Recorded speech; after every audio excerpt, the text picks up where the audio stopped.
Hi there, Steve here, doing things a little differently tonight. We have this nice print of a Van Gogh painting of a cafe. Actually, I'll move away from it so you can see it, of a cafe, I think in Arles in southern France, Café de Nuit.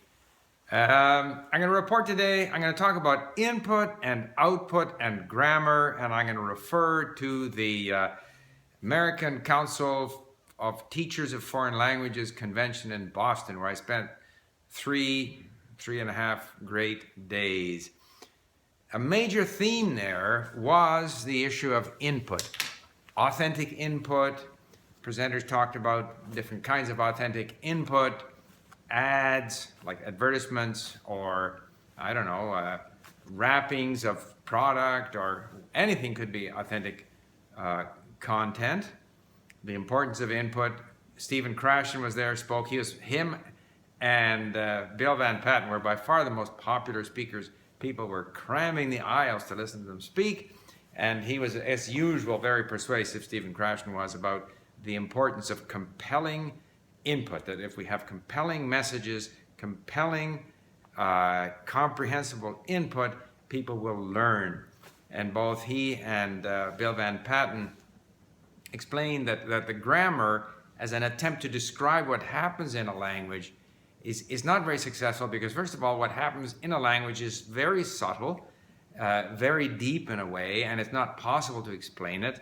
And from the learner's perspective, it's very difficult to remember the explanation, to think of it when you go to use it, to apply it, and that really we learn primarily through input, and that our accuracy in using the language is something that comes after a lot of input. It's not because we use the language accurately that we then acquire the language. We first acquire the language, and then we find that we're increasingly able to use it accurately. I very much believe in that concept. There was some comment on my last video where a commenter who is a classroom teacher got very upset. He thinks Krashen has spoiled language instruction because of his insistence on input over grammar instruction. But my impression in talking to, I don't know how many, tens and tens of teachers, was that lip service still is paid to the idea of input, and that the curricula, the school boards, even the parents still insist on more of a grammar-based method of instruction, which really isn't that successful. When they wander away from that, results improve. I attended, for example, a presentation by a group of university teachers of Japanese. I think it was Smith College and University of Massachusetts Amherst. And they had a program which in Japanese is known as tadoku, like read a lot. And they measured the students, and they found that the students liked it, and that they spent a lot of time reading rather than the more conventional method of instruction, that they ended up doing better, which is similar to the research that Krashen and others have done to demonstrate the advantage of an input-based method of instruction.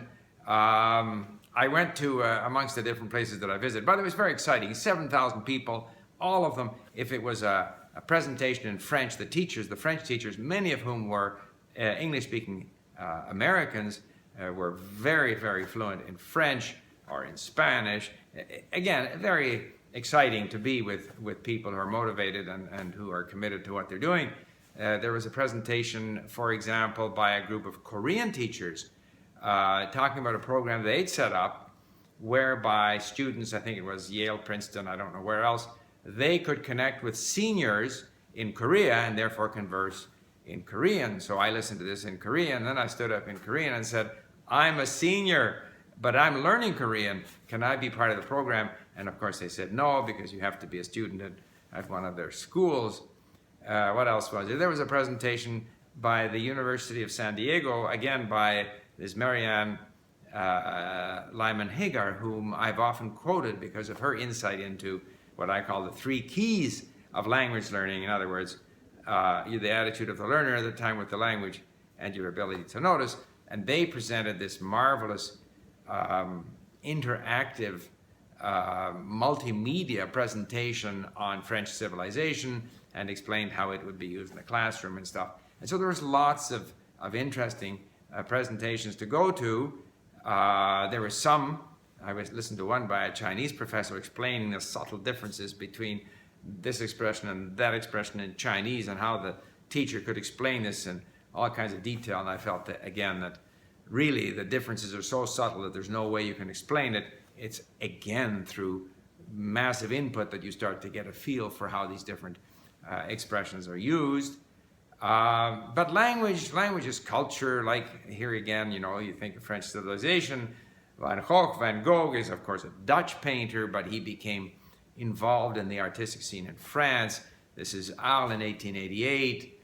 Language connects us with so many different things, and I was experiencing that there in Boston, speaking lots of different languages. I was surprised how underrepresented Russian as a language was, because it's one of the major languages of the world.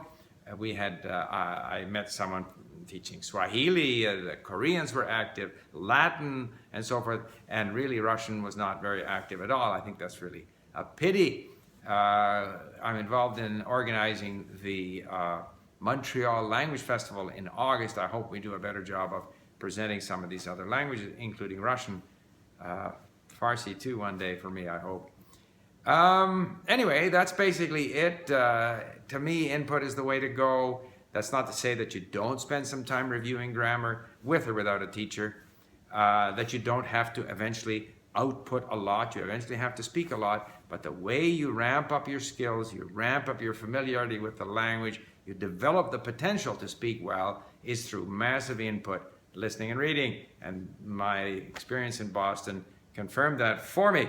So, thank you for listening, and that's all I have to say. And now I have to seriously get back to my Korean challenge. Bye for now.